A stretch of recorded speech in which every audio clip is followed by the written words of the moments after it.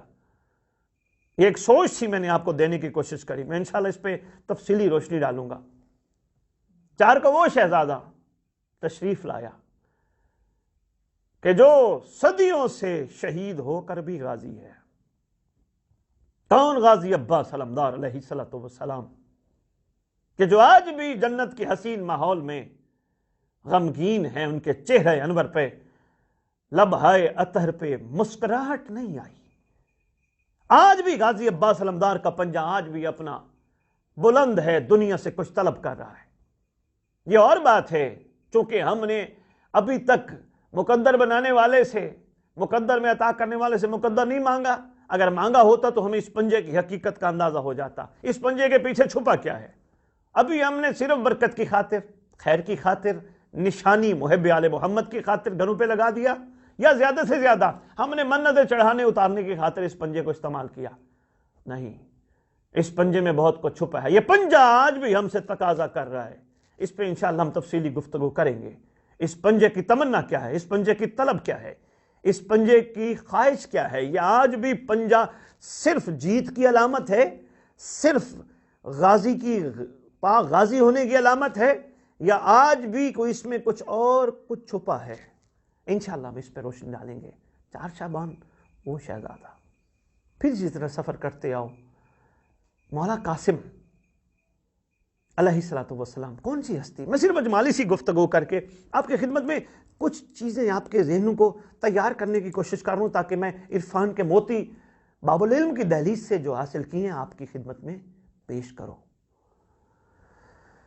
شہزادہ قاسم تقسیم، آج تک ممبروں سے سنتے آئے ہیں، جو تقسیم ہونے والا شہزادہ، جو تقسیم ہونے والا شہزادہ۔ بھائی صرف تقسیم ہونے والا نہیں، تقسیم کرنے والا بھی، بلکہ اصل جو مقام ہے سرکار قاسم کا وہ تقسیم کرنے والا۔ اور آپ سن چکے ہیں متعدد مرتبہ ممبر سے، علماء، خطبہ اور ذاکرین سے، کہ کس طرح ارزدق ملعون کو اور اس کے بیٹوں کو سرکار قاسم نے فی النار و سقر کیا، کس انداز سے کیا، کیا علی کی تلوار چلی، کیا لوگوں کو شجاعت حیدری یاد آ گئی۔ بے آئینے ہی سرکار قاسم علیہ السلام نے ابھی بھی تقسیم کرنے ہیں ظالم۔ اس میں تفصیلی روشنی انشاءاللہ ڈالوں گا۔ سوال یہ ہے کس کو تقسیم کرنے ہیں، کب تقسیم کرنے ہیں، کہاں تقسیم کرنے ہیں، ایسا کب ہونا ہے، انشاءاللہ ہم اس پہ بھی گفتگو کریں گے۔ اور رہے گی یہ بات مومنین، یہ بات ذہن نشین کر لیجئے گا، کسی نے، بلکہ میں کیا کہوں، ہمارے برادران اہل سنت کی کتب میں بھی یہ موجود ہے، جب ایک نبی نے کچھ سوال کیا تھا پروردگار کی بارگاہ میں، تو پروردگار نے اس نبی کو کہا تھا کہ 4 پرندے ذبح کر کے پہاڑ کی چوٹی پہ رکھو، ٹکڑے ٹکڑے ہوا مختلف پرندوں کا گوشت دوبارہ بلانے پر اکٹھا ہو کے دوبارہ پرندے اڑنے لگے تھے۔ اب اسی بات کو آپ کے 5ویں امام مولا مالک العلوم علیہ السلام سرکار نے بھی بڑے خوبصورت، کسی نے کہا نا کہ نبی نے یہ معجزہ دکھایا تھا 4 پرندے، سرکار نے فرمایا جا، ہم تجھے کہتے ہیں جا 4 پرندے اپنی مرضی کے لے آ، اور جا ان کو ٹکڑے ٹکڑے کر کے پہاڑ پہ رکھ، چوٹی پہ رکھ۔ آپ کے 5ویں امام کی زندگی کا یہ واقعہ ہے۔ اور جا ٹکڑے ٹکڑے کر لے تو پھر ان کو بلا، ہمارا نام لے کے بلا۔ ہر پرندے کا اپنی اصلی حالت میں واپس آ جانا دلیل ہے اس چیز کی کہ انشاءاللہ، یہ تو ایک چھوٹی سی مثالیں تھیں، یہ گھر اختر کے پاک مقدس و مطہر افراد پہ جچتی نہیں، لیکن سمجھانے کی خاطر ہمیں سہارا لینا پڑتا ہے۔ انشاءاللہ دوبارہ شہزادہ قاسم نے ایک دفعہ پھر آنا ہے، وہ کب آنا ہے ہم اس پہ گفتگو کریں گے۔ اسی طرح مومنین جو دنیا سے شہید ہو کے جاتے ہیں، جن کے ٹکڑے ٹکڑے کر دیے جاتے ہیں، جن کو ذبح کر دیا جاتا ہے، مار دیا جاتا ہے، گھبرانے کی ضرورت نہیں، کوئی ہے جس نے آنا ہے، اور سب اپنی اصلی حالت میں واپس آئیں گے۔ بات میری طویل نہ ہو جائے، پھر آج اس شہزادے کی دنیا میں آمد ہے جو مولا مظلوم کربلا کے گھر اختر میں مولا سجاد بھی علی تھے، مگر سید سجاد کی موجودگی میں، یعنی بڑے علی کی موجودگی میں چھوٹا علی اکبر کہلایا۔ کون شہزادہ، یہ کون ذی حشم جن کو مولا حسین علیہ السلام اپنی آنکھوں کا نور فرماتے تھے؟ یہ کون شہزادہ کہ جن کو سرکار اپنی اہل بیت کا خزانہ فرماتے تھے؟ اور یہ بھی مومنین میں آپ کی خدمت میں عرض کرتا جاؤں، امام مظلوم علیہ السلام کی ظاہری زندگی، پوری زندگی میں جو پہلی مسکراہٹ ہے وہ علی اکبر کے دنیا میں تشریف لانے کی حوالے سے ہے۔ شہزادہ پاک جب دنیا میں تشریف لائے، امام مظلوم علیہ السلام کے چہرے انور پہ جو سب سے پہلی مسکراہٹ آئی وہ اسی شہزادے کے دنیا میں تشریف لانے کے حوالے سے 11 شعبان کو آئی۔ تو کیا خوبصورت منظر ہوگا جب امام مظلوم علیہ السلام مسکرائے ہوں گے۔ دعا اللہ کرے سرکار ہمیشہ مسکرائے۔ خیر میں آگے عرض کرتا ہوں، جذبات پہ قابو نہیں پا سکتے جہاں کیفیت ایسی بن جائے کہ امام مظلوم، چونکہ ہم نے ہمیشہ بچپن سے سرکار کو دکھی سنا ہے، مظلوم سنا ہے۔ میں انشاءاللہ اگر آپ لوگوں کی خواہش رہی اور سوالات رہے، میں امام مظلوم علیہ السلام کی جنگ سناؤں گا، آپ کو سرکار کا حملہ سناؤں گا، سرکار کے خوبصورت معجزات کے حوالے سے واقعات آپ کی خدمت میں پیش کریں گے۔ سننے والے سامعین ہو تو ہم بہت کچھ دینے کے لیے تیار ہیں، اس پہ بھی انشاءاللہ ہم روشنی ڈالیں گے۔ اور اس کے بعد شہزادہ علی اکبر علیہ السلام کے بعد اب جو آنے والی ہے، کیا خوبصورت ترتیب ہے۔ پہلی شعبان، 3 شعبان، 4 شعبان، کیا خوبصورت ترتیب ہے۔ اور 15 شعبان، 14 اور 15 کی درمیانی رات، اس شہنشاہ معظم کی دنیا میں تشریف آوری ہے جنہیں قائم آل محمد میں نے آپ نے نہیں کہا، ان کی پاک جد رسول خدا صلی اللہ علیہ وآلہ وسلم نے خود قائم کہا، جن کا لقب بھی قائم ہو۔ ڈھیروں سوالات ہیں، یہ کوئی چھوٹا ٹاپک نہیں، اس قائم کے پیچھے کیا چھپا ہے، اس قائم کی حقیقت کیا ہے۔ ڈھیروں سوالات ہیں، ڈھیروں گفتگو ہو سکتے ہیں، اس قائم کے پیچھے حقیقت کیا ہے۔ بلکہ اور ایک انداز میں عرض کروں، وہ شہزادہ دنیا میں تشریف لایا کہ جن کو منتقم آل محمد کے لقب سے یاد کیا جاتا ہے، وہ شہزادہ دنیا میں تشریف لایا جنہیں ولی المظلومین کے لقب سے یاد کیا جاتا ہے۔ وہ شہزادے دنیا میں تشریف لائے، کریں گے انشاءاللہ اس پہ تفصیلی گفتگو، بڑی تفصیلی، کیونکہ یہ ٹاپک بہت تشنا ہے۔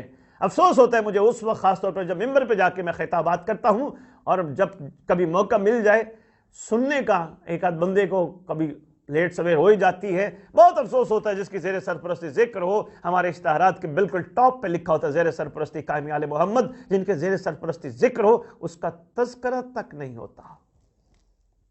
بہت ارمان ہے، بہت افسوس ہے، ہونا چاہیے ہر بندے کو، بلکہ میں کہتا ہوں واجب نہیں، اوجب ہے ہر بندے پہ، ہر خطیب پہ، ہر عالم دین پہ، ہر ذاکر پہ، ہر منقبت خان پہ، کہ وہ کہ ان کے بغیر ہر چیز ادھوری ہے۔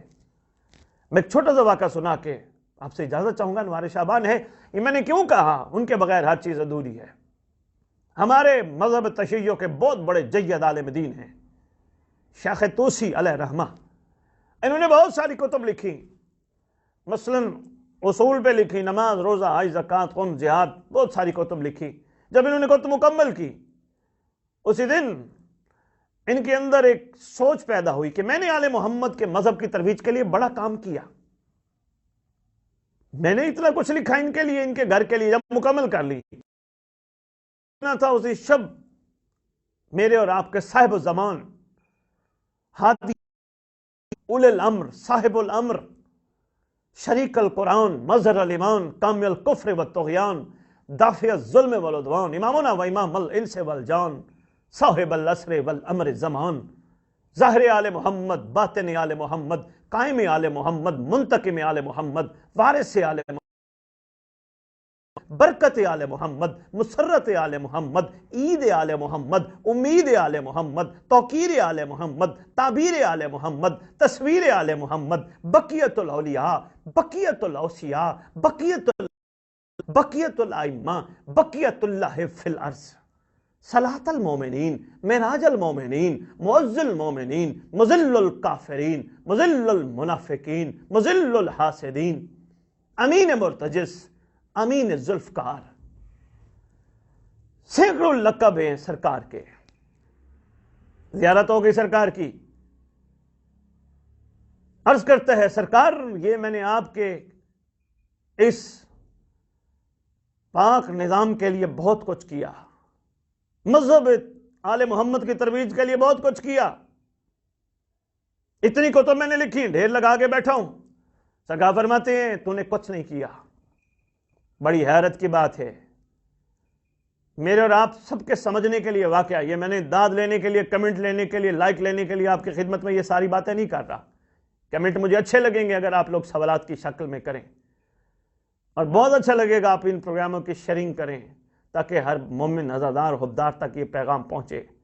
صرف اس لیے یہ میں عرض کر رہا ہوں تاکہ ہم ان سے سبق لیں. ارمان اور افسوس یہ ہے 1400 سال ہو گئے، حی علی العزا کی صدا جاری ہے، حقیقت تک ہم نہیں پہنچ پائے. ہم نے عزا کو صرف ایک عزا تک رکھا ہے. انشاءاللہ یہی کوشش ہے، میری یہی خواہش ہے کہ مومنین حی علی العزا کی حقیقت کو سمجھیں. ان واقعات کو صرف یہی تو افسوس ہوتا ہے ممبر کے سامنے بیٹھ کے بخن بخن بخن، وہی والی بات ہوتی ہے کہ جب غدیر میں امیر المومنین علی ابن ابی طالب علیہ السلام کی ولایت کا اعلان ہوا، دنیا نے بخن بخن بخن کر کے سرکار کو بڑی داد دی، مگر حقیقت تک نہیں پہنچ پائے. اگر حقیقت تک پہنچ پاتے تو میرا امیر میرا مولا، میرا شہنشاہ علی ابن ابی طالب علیہ السلام کو وہ مقام دیتی جو مقام محمد نے سرکار کا بیان فرمایا.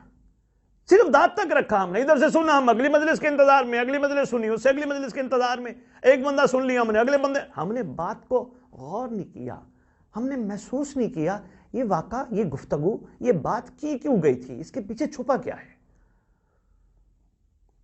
کہیں کروں گا اس پہ بھی بات، کہیں ہمارے اس کے پیچھے نفس کی تسکین تو نہیں.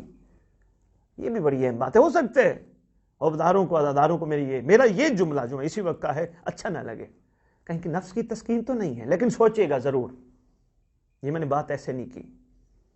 سرکار یہ میں نے اتنی کتب لکھی ہیں، یہ آپ کے مذہب کی ترویج کے لیے میں نے بڑا کام. سرکار فرماتے کچھ نہیں کیا. سرکار میں نے اتنا کام کیا، فرماتے کچھ نہیں کیا. ہم کہہ رہے ہیں جب تیسری دفعہ اس نے کہا نا سرکار میں نے اتنا کچھ لکھا، اللہ کے جلال کے رخ انور پہ جلال الہی کی سرخی نمودار ہوئی. سرکار فرماتے ہم تجھے کہہ رہے ہیں تو نے کچھ نہیں کیا. اب یہ عرض کرتا ہے آقا مجھ سے غلطی خطا کیا ہوئی؟ سرکار فرماتے تو نے سب کچھ لکھا، تو نے میرے بارے میں تو کچھ نہیں لکھا. تیرا زمانے کا امام میں نہیں، تو صاحب و زمان مجھے نہیں پکارتا، تو اپنے سلام میں مجھے نہیں سلام کر کے مخاطب ہوتا. سرکار فرماتے مجھے اتنا مظلوم کر دیا گیا کہ میرا ذکر اور فکر بھی تم لوگ بھول گئے.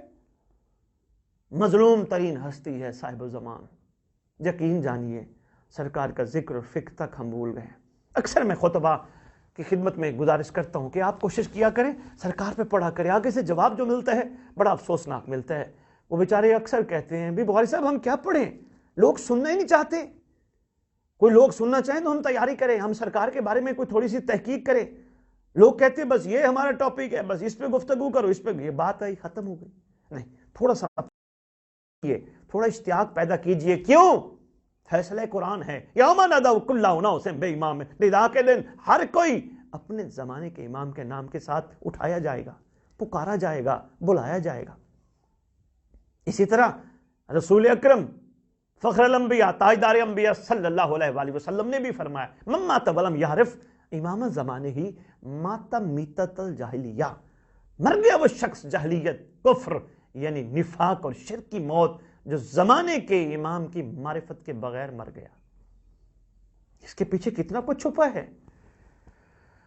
سرکار فرماتے تو نے میرے بارے میں کچھ نہیں لکھا، سارا کچھ لکھا ہے، تو نے میرے بارے میں کچھ نہیں لکھا.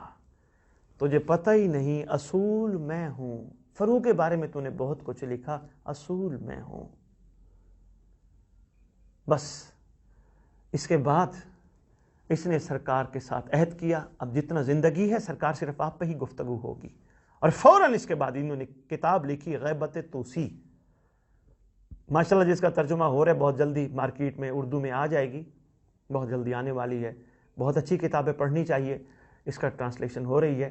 تو میرے کہنے کا مطلب یہ تھا ایک عالم دین اور ایک بہت بڑے عالم دین جنہوں نے پہ بہت خوبصورت تحریریں لکھی ہوں، مگر ان کی تحریریں اس وقت ایک طرف کر دی جائیں جب اصول حقیقی کی معرفت کا اظہار نہ ہو۔ ایک اور انداز سے عرض کرتا جاؤں، بس اس کے بعد انوار شعبان کا پہلا پروگرام ہے، اجازت چاہوں گا، دل تو ہے ڈھیروں گفتگو کریں لیکن پہلی نشست ہے انشاءاللہ آہستہ آہستہ کریں گے۔ ایک اور عرض کرتا جاؤں، بچے بچے سے پوچھو، مومن کے محب کے بچے بچے سے پوچھو بیٹا کتنے اصول ہیں؟ کہتے ہیں 5 اصول۔ پہلا اصول توحید، دوسرا اصول نبوت، تیسرا اصول عدل امامت قیامت۔ 5 اصول، توحید عدل نبوت امامت قیامت، توحید عدل نبوت امامت قیامت، 5 اصول۔ حی علی العزا کے پلیٹ فارم سے اسد بخاری آپ کو کہنے لگا ہے 5 اصول اس وقت جس کا انتظار کر رہے ہیں اسے مہدی کہتے ہیں۔ بس اسی کے ساتھ آج کے پروگرام کے حوالے سے جو گزارشات کی ہیں ہم اجازت چاہیں گے۔ پروردگار آپ سب کا حامی و ناصر ہوں۔ کہنے کو تو بہت دل چاہتا ہے لیکن آپ کے اشتیاق پہ ایسے عرفان کے موتی نہیں پھینکنے زمین پر، ان کو بخن بخن کی اس میں نہیں آنا چاہیے، ان کو دلوں میں بٹھائیں، سوچیں، میری بات اچھی نہ لگے، میرا کچھ سوال اچھا لگے کسی اور سے کیجئے، ضرور کیجئے، بہت ضروری ہے۔ معرفت امام نہ ہوئی سارا کچھ ہوا مٹی میں مل جائے گا۔ یہ کربلا ہمیں سکھاتی ہے، یہ کربلا ہمیں بتاتی ہے جو حسین کے نہیں تھے وہ اللہ کے بھی نہیں تھے، وہ محمد کے بھی نہیں تھے، وہ علی کے بھی نہیں تھے۔ جو حسین کے تھے وہ اللہ کے بھی تھے، محمد کے بھی تھے، وہ علی کے بھی تھے، وہ حسن پاک کے بھی تھے۔ اسی طرح آج اسی بات کو دیکھا جائے، آج جو مہدی کے نہیں وہ 11 اماموں کے نہیں، وہ پاک مصطفیٰ کے نہیں، وہ پروردگار کے نہیں۔ آج جو قائم آل محمد کی معرفت رکھتے ہیں وہ پروردگار سے لے کر عسکری مولا تک سب کے ہیں۔ بس اسی کے ساتھ آپ سے اجازت چاہیں گے۔ پروردگار آپ سب کا حامی و ناصر ہو، ہمیں توفیق عطا ہو کہ ہم عرفان کی راہ پہ سفر کریں، معرفت کے ساتھ ہم سفر کریں۔ ہم جب دیکھیے گا مومنین انشاءاللہ آپ کی اشتیاق رہا تو میں اس پہ ضرور گفتگو کروں گا۔ جب ہمارے اندر معرفت آ گئی نا، یقین کیجئے ہم سب روئے زمین پر رہنے والے مومن ایک دوسرے کو اپنا سمجھیں گے۔ معرفت ہمارے اندر آ گئی، ہمارے اندر اختلافات ختم ہو جائیں گے۔ بھئی اختلافات کا حل ہمارے پاس تو نہیں ہے، آنے والے کے پاس ہے۔ بھئی اگر کوئی اس طرح قبول کر رہے ہے اس گھر اتر کو، کوئی اس طرح انداز میں قبول کر رہے ہے، کوئی اس انداز میں قبول کر رہے، ہر ایک کا اپنا اپنا ظرف ہے۔ سارے ایک گھر میں 5 بلکہ ایک گھر میں 5 بچے ہوں، 5 بچے ایک جیسا ظرف نہیں رکھتے۔ اگر ہم مومنین کا ایک جیسا ظرف نہیں ہے تو ہمیں ایک دوسرے کا محتسب نہیں بننا، ہمیں ایک دوسرے کو ہمت دلانی ہے، استقبال امام کے لیے تیار کرنا ہے۔ یہ ہمارا فریضہ ہے، یہ ہماری ڈیوٹی ہے۔ اسی حوالے سے جب ہمارے اندر معرفت آ گئی، یقین کیجئے مومن کا چہرہ دیکھے عبادت ہے، میں حدیث ثابت کر سکتا ہوں۔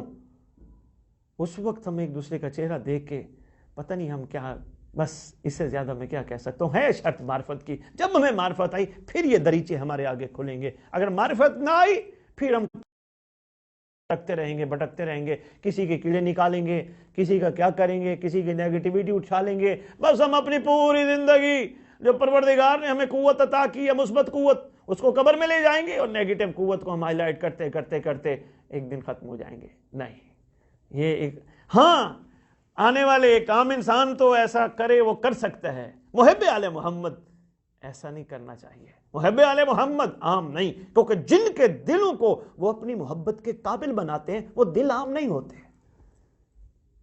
پھر عرض کرتا ہوں ہماری گفتگو طویل نہ ہو جائے، بس اسی کے ساتھ اجازت چاہیں گے۔ پروردگار آپ سب کا حامی و ناصر ہو۔ برکت امام زمان علیہ السلام سے آپ سب صاحب و زمان کی امان میں رہے، اور وہ وقت ہم سب کو جلدی دیکھنا نصیب ہو جس کے ہم قابل تو نہیں مگر وہ ہمیں قابل بنا دے۔ اللہم صلی علی محمد و آل محمد وعجل فرجہم